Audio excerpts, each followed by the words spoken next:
Are we really surprised no critic has given this movie a bad review? Seriously, how do you hate on Paddington? I mean, Teddy Ruxpin, sure.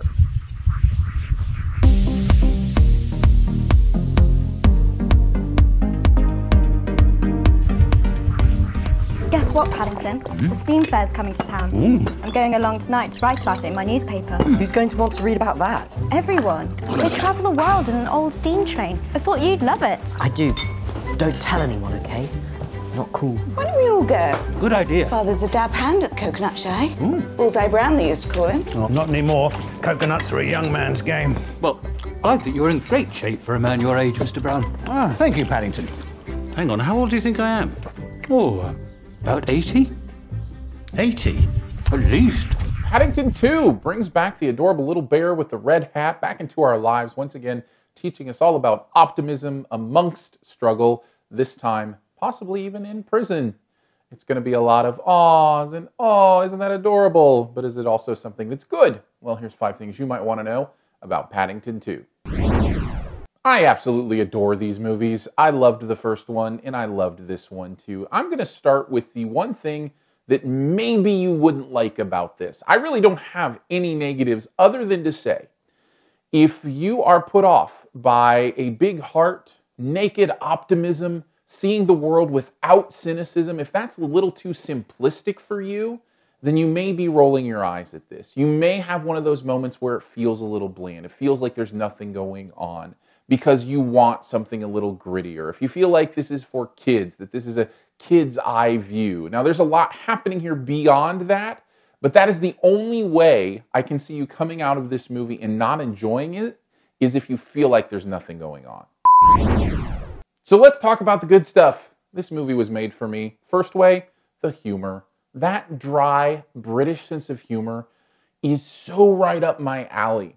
It's not what you're used to, especially with more family-oriented movies today. You're used to the quick mile-a-minute laughs, kind of that pop culture references, the quirky humor. This is more of a very steady and sustained dry humor. There's not a lot risque here. There's not stuff that's working on multiple levels in that way where the adults will get it with a wink, but the kids won't kind of stuff. It's just humor all of us can enjoy, all of us can laugh at, all of us can have a good time with, and it's constant throughout. There's so much intelligence here, so much wit. The humor comes from the truth of the moment, the truth of the characters, and that's when humor works its best.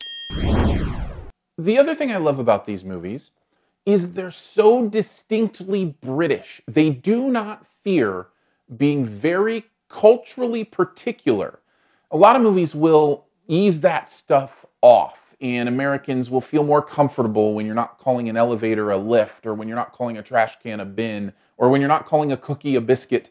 But not Paddington. Paddington's like, no, we're English. We're in England, and this is what it's like. And that goes even beyond those words. It goes to, like I said, the sense of humor. It goes to the actors, to the way these characters are played. This is a story that comes from England. It's a story that lives in England, and I'm so thankful that they kept it this English. Speaking of English actors, Hugh Grant. Man, he's doing good work here. I loved him in this. He plays the antagonist, the villain, and he does so with such fervor and such fun. He completely gave himself over to this world, and that's what you have to do. It's what I loved about Hugh Bonneville in the first one, and this one for that matter, is that, yes, you're used to seeing this guy from Downton Abbey. You know he has a slight kind of sense of humor, but in here, they're giving themselves to the silliness in a way that elevates what they're doing. And it's not an easy performance. It may look simple on the surface, but not only the main performance Hugh Grant is giving, but kind of the secondary performances of his character as an actor in this movie are all very interesting and fun and very well done. The final thing I love about this movie, it's self-awareness. It knows exactly what it is. And because of that, there's nothing extra. Everything in this is exactly what it needs to be. No fluff, nothing that's for this part of the audience or that part of the audience who might not get this or that. No, this movie is so very comfortable with its silliness, with its world, that it feels like a perfect A to B to C to eventually Z experience. And you don't often see that in movies. So it's a really enjoyable ride when you feel like the conductor knows exactly where they're going. And Paddington 2 definitely feels like that. Overall, I had a blast with this. I absolutely loved this movie. It is a worthy sequel, and I just hope they keep making these wonderful, optimistic, joyful, no cynicism movies for as long as they want to. I gave it an A. Thanks for checking out this Your Movie Friend review. We'll get to the best ever challenge here in a bit. Before we do, though, let's connect further. Hit me up on Twitter. My name's Aaron Dicer, AARONDICER. Love to communicate there. Do some fun polls there about what videos to review, all that kind of fun stuff. You can also go to, let's do the podcast, SiftPop, SiftPop. If you do the podcast thing, we have a much longer conversation about these movies and what's going on in the world of pop culture every single Saturday. So you can check that out. SiftPop, SiftPop.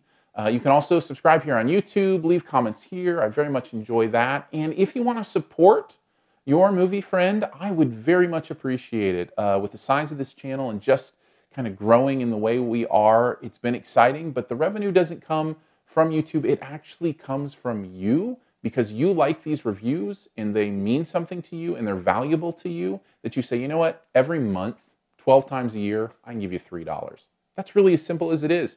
Go to patreon.com/yourmoviefriend. Give $3 a month. There's also some pretty fun perks there that you're going to enjoy. So thank you for doing that. All right, on to the Best Ever Challenge, where you name the best movie ever in a particular category. Also try to identify my choice. Let's just go with English movies. Best ever English movie. Movies made about or in Great Britain, or England, as it were. All right, here we go. I'm going to give you a clue for mine. Mine is probably the one that has a sequel coming out this year with the most incredible 92-year-old man that I know of. 92! And he's making a sequel. Incredible stuff. Take a guess in the comments. First person to get it right does get a point. Leave your choice there as well. As always, here's a few extra seconds to hit my subscribe face. Just click it when it pops up on the screen.